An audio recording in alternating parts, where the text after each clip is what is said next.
नमस्कार दोस्तों, एक बार फिर आपका स्वागत है आपके अपने YouTube चैनल अध्यात्म टीवी पर। जब विपत्ति आती है तभी ठाकुर जी का स्मरण करता है। भगवान इतने दिन से समझा रहे थे इन यदुवंशियों को, तुम्हारे पास रूप है, यौवन है, संपत्ति है, लेकिन इन सबको होने के बाद भी मैं तुम्हारे कुल का हूं, भगवान हूं। ये सब होने के बाद भी संतों का अपमान कभी मत करना। यदि संतों का अपमान करोगे तो भगवान होके भी मैं तुमको बचा नहीं पाऊंगा। महाराज कहां तक गए? एक कथा आती है, जब भगवान रघुनंदन श्री राम अपनी लीला पूरी करके वैकुंठ को प्रस्थान करने लगे तो अयोध्या में जितने लोग हैं सबके लिए विमान आया। भगवान अपने विमान पर बैठ गए, एक एक व्यक्ति अपने अपने विमान पर बैठता जा रहा था। तो अंत में हनुमान जी से राम जी ने कहा कि भाई अयोध्या एक बार देख के आ जाओ, कोई रह तो नहीं गया। हनुमान जी भ्रमण करते हुए आए और बेचारे एक रोते बिलखते एक आदमी को लेकर के आए। बोले महाराज जी, प्रभु ये रह गया। राम जी बोले कौन है भैया ये? बोले ये वही है जिसने सीता जी पर संदेह किया था। श्री किशोरी जी पर संदेह करने वाला वही धोबी है। ये सबके लिए विमान आया लेकिन इसके लिए कोई विमान नहीं आया। भगवान कहने लगे तुम्हारे लिए विमान नहीं आया? बोले क्या करूं प्रभु, सबके लिए आया, मेरे लिए नहीं आया। भगवान बोले काम करो, तुम मेरे विमान में बैठ जाओ, सिंहासन के नीचे छुप के बैठ जाओ, हम तुमको ले चलते हैं। सबके विमान वैकुंठ में प्रवेश कर गए, लेकिन जैसे ही रघुनाथ जी का विमान प्रवेश करने लगा वैकुंठ के द्वार बंद हो गए। भगवान ने वैकुंठ से कहा भाई तुमने द्वार बंद क्यों किए? बोले आपके सिंहासन के नीचे कोई अनधिकारी छुपा बैठा है, पहले इसको निकालो, तब वैकुंठ के द्वार खुलेंगे। निकल करके बाहर आया, रोने लगा। बोले प्रभु मुझे क्षमा, मुझे वापस अयोध्या ही भेज दो, मुझे कोई स्वीकार नहीं करेगा। भगवान बोले वैकुंठ नहीं मिलेगा तो स्वर्ग भेज देंगे, स्वर्ग चले जाओ। इंद्र ने स्वर्ग के द्वार बंद कर दिए। माफ कीजिए प्रभु, गुरु का अपमान करने वाला, सीता जी लक्ष्मी हैं और लक्ष्मी हमारी आचार्य हैं, उनका अपमान करने वाला कोई भी हो स्वर्ग में स्थान नहीं है उसके लिए।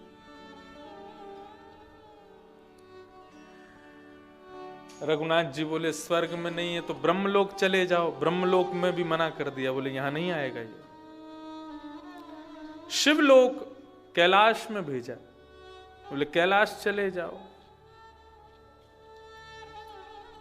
रघुनाथ जी ने भगवान शिव से कहा तुम आप भूतों को आश्रय देते हो, ये मानव है, इसके लिए वैकुंठ के द्वार बंद हो गए, स्वर्ग के द्वार बंद हो गए, आप तो स्वीकार कर लो।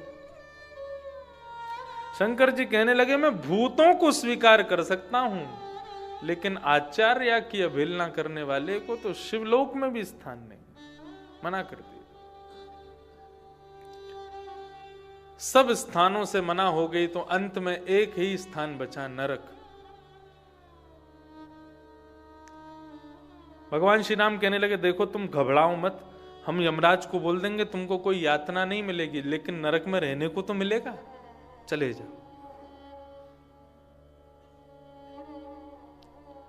यमलोक जैसे ही जाने लगा तो यमराज ने भी द्वार बंद कर दिए। पापियों को स्थान मिलता है नरक में, लेकिन गुरु अवहेलना करने वाला, आचार्य की अवहेलना करने वाले को नरक में भी स्थान नहीं है प्रभु। तो सावधान हो जाइए।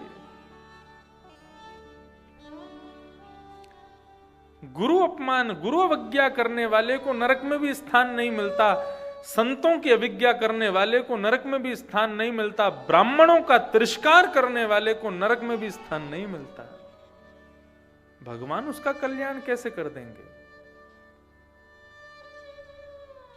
आज समस्त यदुवंश बैठा है और सब केवल भगवान को देख रहे हैं, चिंता हो रही है सबको कि प्रभु बचाओ हमको। भगवान कहते हैं जब समझा रहा था तब तुम्हारी बुद्धि कहां गई थी? अब आज जब सब बिगड़ गया है, हम शापित हो गए हैं, तो मुझसे कह रहे हो कि हमको बचाओ। बहुत ध्यान से सुनिएगा बंधु, एक बहुत बड़ा ट्विस्ट है इस कथा में।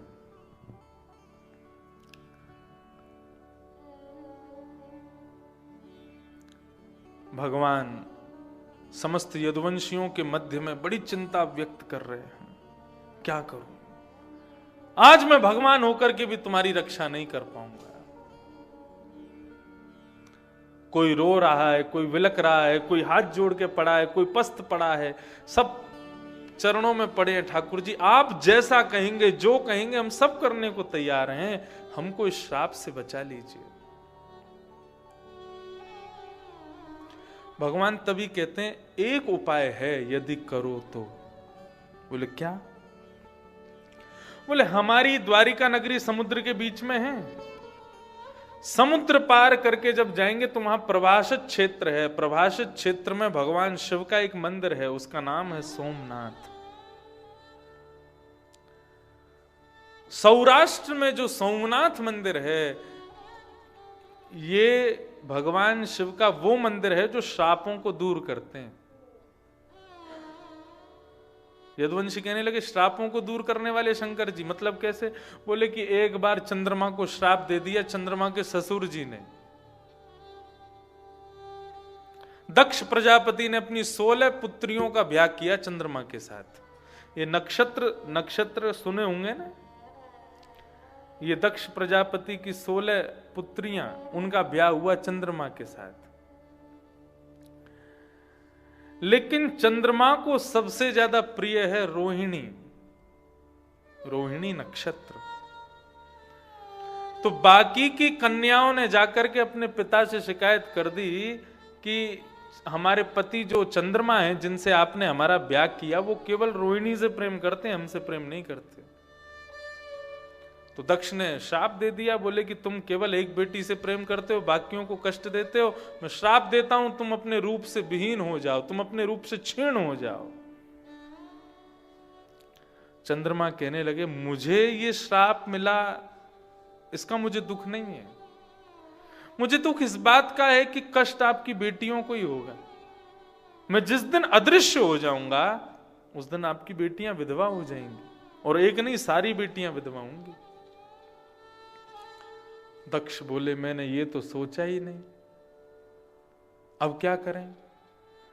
तब दक्ष प्रजापति ने चंद्रमा को कहा कि तुम समुद्र के किनारे सौराष्ट्र में शंकर जी की अर्चना करो, शंकर जी की प्रार्थना करो, ब्राह्मणों को खूब दान देना। वहां शंकर जी यदि तुमसे प्रसन्न हो जाएं तो तुम्हारा श्राप वरदान में परिणत हो सकता है। तब चंद्रमा ने आकर के भगवान शिव का यजन किया, ब्राह्मणों को दान दिया। तब सोमेश्वर महादेव सोमनाथ भगवान ने उसको आशीष दिया कि 15 दिन तक तो ससुर जी का श्राप लगेगा तुमको, तुम हर दिन छोटे होते चले जाओगे, एक दिन अदृश्य हो जाओगे, लेकिन जिस दिन अदृश्य होगे उसके अगले दिन मेरा वरदान तुमको मिलेगा, तुम फिर से अपने रूप में आने लग जाओगे, और अगले 15वें दिन यानी कि पूर्णिमा को तुम अपने पूर्ण आकार में आ जाओगे। तो 15 दिन तुम रहोगे वरदान में और 15 दिन रहोगे श्राप में। जाओ। तो भगवान कृष्ण ये कथा सुना रहे हैं यदुवंशियों को, भैया यही उपाय है। और क्या कह रहे हैं? तेषु दानानि पार्थेषु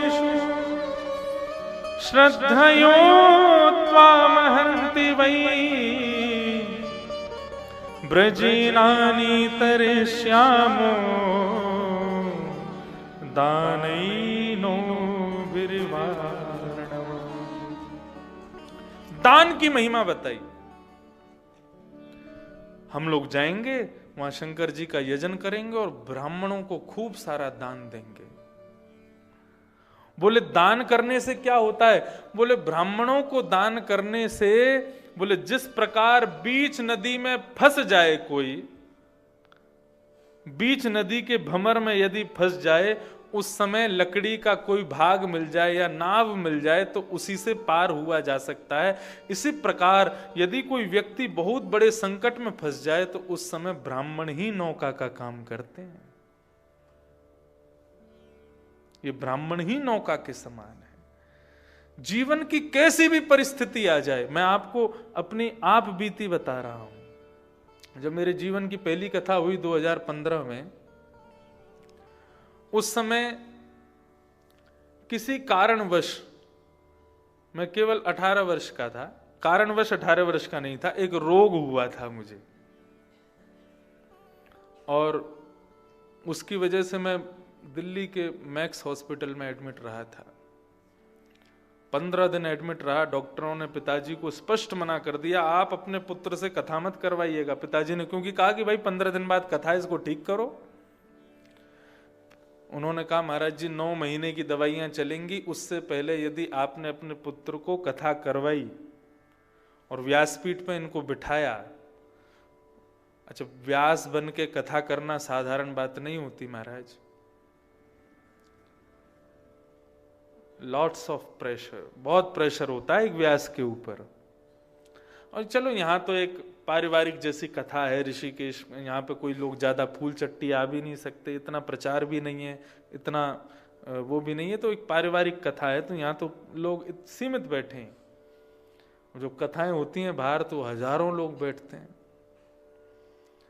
उन हजारों लोगों का कंसंट्रेशन बना के रखना, विषय से बिल्कुल भी उतरना नहीं, विषय लेकर के कथा करना, और बहुत सारे प्रेशर होते हैं दिमाग पे। हर कथा में हर बार कुछ नवीन कहना, हर भाव को नए तरीके से समझाना, खूब अध्ययन स्वाध्याय करना, सब कुछ होता है। फिर भजन भी पुराने हो जाते हैं, हर 2-3 कथा में नए नए भजन भी लाने पड़ते हैं, लोगों को उससे आनंद आता है। तो ये सब प्रेशर होता है। बोले कि आप इतना प्रेशर इनके दिमाग पे देंगे तो इनका जीवन फिर खतरे में आ जाएगा, तो आप कथा मत करवाना इनसे। तो द्वारिका कथा के लिए ये हो चुका था कि भाई अब क्या करें, इतने लोगों को आमंत्रित किया, यश भैया भी आए थे, माता जी भी आई थी कथा में। तो उस कथा के 15 दिन पूर्व ये निश्चित हो गया था कि इंद्रेश जी केवल वहां 10 मिनट बोला करेंगे मंच पे, और फिर कथा पूरी ठाकुर जी किया करेंगे, किसी को बताएंगे नहीं तो फिर सबको लगेगा पता नहीं क्या हुआ। दुनिया भर के संतों आमंत्रित हो रहे थे, 5000 के लगभग वहां लोग पहुंचे थे। तो फिर अंत में यही हुआ कि भाई ठीक है, इंद्रेश जी 10-15 मिनट बोल लिया करेंगे, फिर ये चले जाएंगे, आराम करेंगे, ठाकुर जी पूरी कथा करेंगे। लेकिन हमारे नाना जी पंडित श्री कृष्णलाल शास्त्री जी, उन्होंने पिताजी महाराज से निवेदन किया कि आप एक बार संतों के मध्य में अपनी बात रखो, क्योंकि मेरी कथा की जो तिथि थी ये सब संतों ने ही निकाली थी, वो विशेष रूप से रमन रीति वाले महाराज जी ने निकाली थी। तो जब उनके सामने जाके प्रस्ताव रखा तो सब ने कहा, बोले ठाकुर जी हम आपको एक बात कहें, वैसे तो आपको बताना कोई जरूरी नहीं, आप भागवत के वक्ता हैं, आप भागवत जीते हैं, आपको सब पता है ब्राह्मणों की महिमा कितनी है भागवत में। आप केवल एक कार्य कीजिए। बोले क्या? लाला की कथा में अभी 15 दिन है। बोले हाँ 15 दिन है।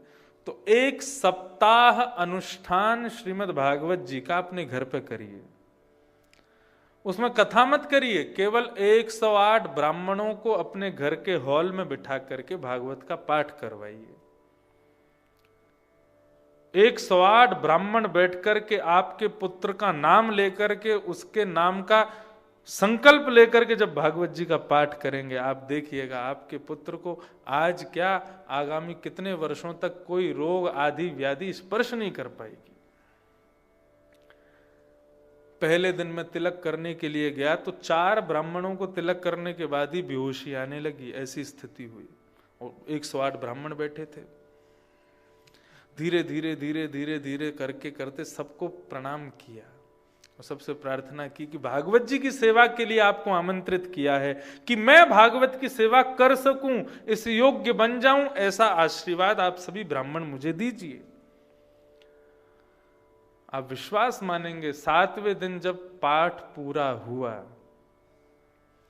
और सभी ब्राह्मणों को यथा उचित दक्षिणा प्रदान की गई, 108 ब्राह्मणों ने दोनों भुजाओं से जब आशीष दिया, आज 6 वर्ष हो गए कथा करते हुए, कोई आदि व्याधि किसी प्रकार, छोटे मोटे रोग तो आते रहते हैं, लेकिन सर्व सुख है, उन ब्राह्मणों का आशीर्वाद है।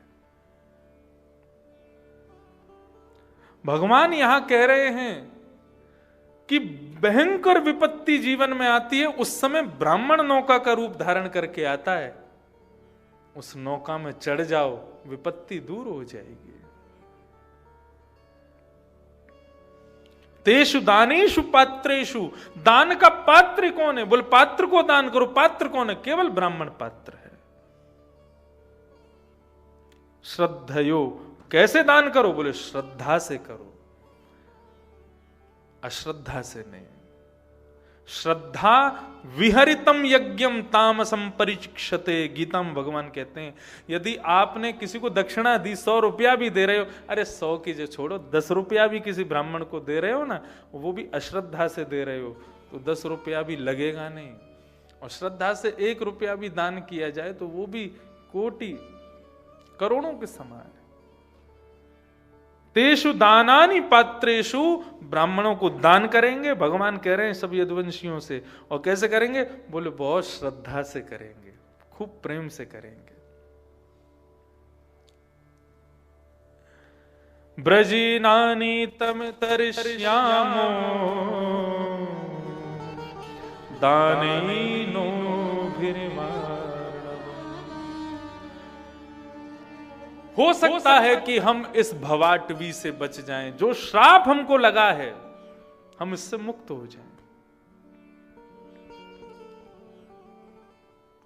सारे यदुवंशी खुश हो गए, बोले हाँ आपने बहुत बढ़िया उचित बताया। अरे महाराज अब जल्दी तैयारी करो, जल्दी चलते हैं, सौराष्ट्र चलेंगे, शंकर जी की अर्चना करेंगे, ब्राह्मणों को दान करेंगे, हमारा श्राप दूर होना चाहिए बस।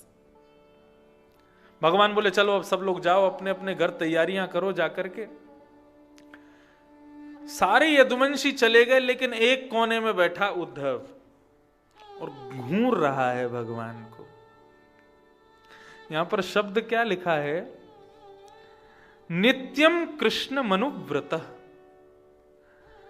ध्रुव जी की स्थिति कैसी है? बोले ध्रुव जी कोने में बैठते हैं और बिना पलक झपकाए हुए कन्हैया को देखते रहते हैं। ठाकुर जी के नेत्र कैसे चल रहे हैं, ठाकुर जी के होठ कैसे घूम रहे हैं, ठाकुर जी की मुखाकृति क्या कह रही है, हाथ कैसे उठ रहा है, नीचे कैसे जा रहा है, उठ कैसे रहे हैं, बैठ कैसे रहे हैं, लेटे कैसे हैं, एक एक छवि का दर्शन करते हैं श्री उद्धव जी महाराज। अच्छा एक बात बताएं, जब आप किसी को निरंतर इस प्रकार देखते रहते हो तो उसकी स्थिति का अनुभव होने लग जाता है। उसको कब क्रोध आ रहा है, वो कब प्रेम से बात करेगा, कब शांत मुद्रा में है, कब प्रसन्न मुद्रा में, आपको पता चल जाता है। जैसे कई बार बेटा कोई गलती कर दे और पिता के पास जा रहा हो और माँ को पता हो कि पिता का मूड ठीक नहीं, वो पहले ही बेटा को रोकते, अभी मत जा, उनसे बात मत कर। बोले क्यों? अभी मूड ठीक नहीं लग रहा उनका मुझे, कल जब सुबह नाश्ता कर लेंगे ना तब बात करियो। क्योंकि उसको पत्नी को पता है कि मेरे पति का मूड कब ठीक होता है। जैसे हम बालक हैं, हम जब स्कूल नहीं जाना होता था तो मम्मी को कैसे मनाऊं? तो मम्मी भोजन करने के बाद में रात्रि में शयन से पहले, भोजन करने के बाद और सोने से पहले के बीच का जो समय है, इसमें हमारी माताजी होती थी आलस में, और उस समय उनसे जो कह दो वो सबकी हाँ बोल देती थी। उस समय जाते थे, मम्मी हाँ कल स्कूल नहीं जाना, तो कहती 2-3 बार, क्यों नहीं जाना? पड़ेगा नहीं तो रिक्शा चलाएगा, फिर तांगा चलाना पड़ेगा, टेम्पू चलाना पड़ेगा, पड़ेगा नहीं तो अच्छा ठीक है ना परसों चला जाऊंगा, कल नहीं जाऊंगा। बोले क्यों नहीं जाएगा? अरे वो इंग्लिश का होमवर्क पूरा नहीं हुआ, फिर मैम मेरे को मारेगी।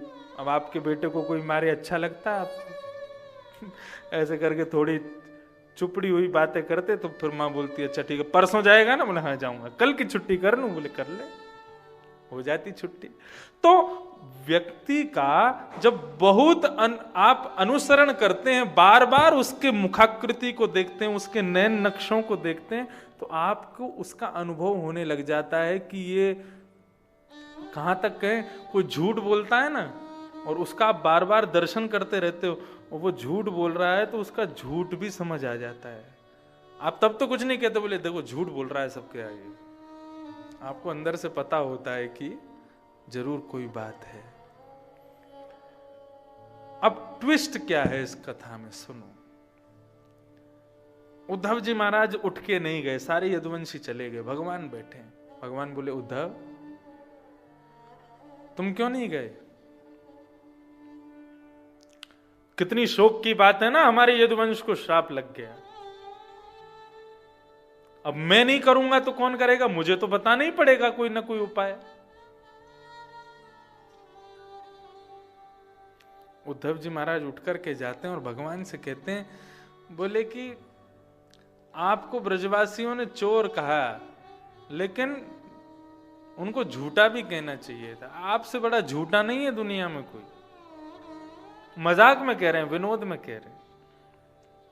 भगवान बोले ऐसा क्यों बोलते हो भाई?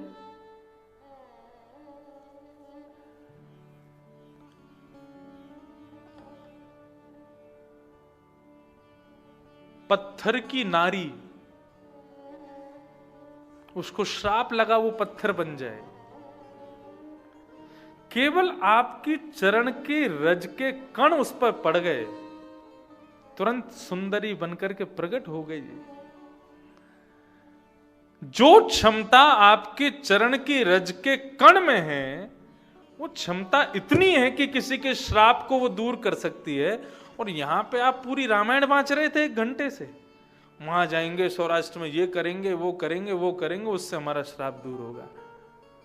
आप यदि भ्रगुटी टेढ़ी कर दो ना तो सबके श्राप दूर हो जाएं, और यहां पे आप इतनी बड़ी बड़ी कथाएं सुना रहे हो। और रही बात, तुम मुझसे ज्यादा कोई नहीं जानता, ये जितने भी श्राप हैं, जितने भी सूतक पातक, ये सब कुछ हैं, ये सब ब्रह्मा की बनाई हुई स्थानों पर लगते हैं, लेकिन द्वारिका को विश्वकर्मा ने बनाया, यहां पे कोई श्राप नहीं लगता किसी को। भगवान तुरंत गए, उद्धव का मुंह बंद करके बोले चुप, बोल मत। ये गूढ़ रहस्य तुझको कैसे पता? ये तुमको कहां से पता चला कि यहां द्वारिका में श्राप नहीं लगता किसी को? तब यहां कहते हैं, श्री शुकाचार्य जी वर्णन कर रहे हैं उद्धव की मनस्थिति का, नित्यम कृष्ण मनुव्रतम। वो नित्य कृष्ण को देखते रहते हैं, देखने मात्र से उनके हृदय की भावना उनको पता है। उद्धव जी जानते हैं, बोले श्राप लगा नहीं है यदुवंशियों को, आप समुद्र पार करके सौराष्ट्र में ले जाओगे, वहां जैसे ही ये लोग उतरेंगे नाव से, वो ब्रह्मा की बनाई हुई भूमि है, वहां उतरते ही इनको श्राप लग जाएगा। मैं सब जानता हूं। आप इनको श्राप लगवाने ले जा रहे हो, श्राप दूर करवाने नहीं ले जा रहे हो। इसके पीछे भी कारण है कि द्वारिका में श्राप सूतक पातक क्यों नहीं लगते। द्वारिका छोटी मोटी नहीं है। द्वारिका जो समुद्र में डूबी थी, उसका क्षेत्रफल बहुत बड़ा था। श्रीमद् भागवत में द्वारिका कितनी बड़ी है उसका कैसे पता बताया गया? बोले द्वारिका में यदुवंशियों के जो बच्चे स्कूलों में पढ़ते हैं, एक कक्षा में 50 बच्चे पढ़ते हैं, उन 50 बच्चों को एक अध्यापक पढ़ाता है। ऐसे द्वारिका में 50 करोड़ अध्यापक हैं, तो सोचो बालक कितने होंगे। यदुवंश छोटा नहीं था, बहुत बृहद था, विशाल था। द्वारिका में नित्य ही कोई ना कोई शोक मनता रहता था। अच्छा, एक ही खानदान होता है ना, तो कई बार क्या होता है, जैसे कि हमारे दादा के सबसे छोटे भाई, उनके घर में भी कोई यदि सूतक पातक होता तो हमको भी करना पड़ता है ना, क्योंकि दादा का परिवार तो एक ही था। आज भगवान रुक्मणी जी को कहते आज कोई बढ़िया पकवान बना, बोले आज पकवान नहीं बनेगा। बोले क्यों नहीं बनेगा? बोले हमारे यदुवंश में वो वाले भैया है ना, उनके घर में कोई माता जी पधार गई। भगवान बोले रोज हमारे घर में कोई ना कोई, कभी किसी के बालक हो जाता है तो सूतक वो हो जाते हैं सोबर, कभी कोई वृद्ध माता जी पधार जाते सूतक हो जाते, कोई उत्सव मन ही नहीं पाता। रुक्मणी जी बोली मेरी क्या गलती, आपका यदुवंश है ही इतना बड़ा। तो भगवान ने फिर ये नियम बना दिया, बोले ब्रह्मा जी ये सूतक पातक श्राप महामारी आदि आदि जो ये आपने अपने बनाई हुए स्थानों के लिए जितने भी दोष बनाए हैं ये आपके स्थान पर रहेंगे। ये भूमि विश्वकर्मा ने बनाई है, यहां पर कोई प्रवेश ना करे। तो द्वारिका में बालक का जन्म हो चाहे किसी का मृत्यु हो, वहां सूतक पातक नहीं होते थे। अब होते हैं, अब वाली तो ब्रह्मा की है। पहले जो द्वारिका थी जो विश्वकर्मा ने बनाई थी वहां नहीं था ये नियम। तो जहां पर कोई दोष नहीं है तो वहां पर श्राप कैसे आ सकता है? यदुवंशियों को श्राप लगा ही नहीं, भगवान ने जबरदस्ती श्राप उनको लगवाया सौराष्ट्र ले जाके। और एक बात बताएं, सबको श्राप लगा, केवल उद्धव को नहीं लगा, क्योंकि भगवान उद्धव को लेके ही नहीं गए। भगवान उद्धव से कहने लगे उद्धव मैं सबको लेकर के जाऊंगा लेकिन तुम यहीं रहोगे। उद्धव कहने लगे बोले प्रभु इस प्रकार मेरे साथ आप क्यों कर रहे हैं? मैं आपके बगैर एक क्षण भी नहीं जी सकता, एक क्षण भी आपके बगैर रहना मेरे लिए दुष्कर है, और आप ऐसे में मुझे कह रहे हैं कि तू यहीं पर रहे। नाहं तवांग्रि कमलम प्रतहन्यदीश्वरम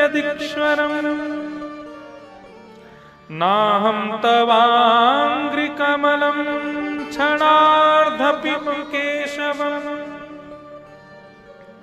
मैं एक क्षण भी आपके चरण कमलों के बिना नहीं रह सकता कन्हैया। जिएंगे तो आपके साथ, मरेंगे तो आपके साथ, आपके बगैर एक क्षण भी नहीं रहेंगे।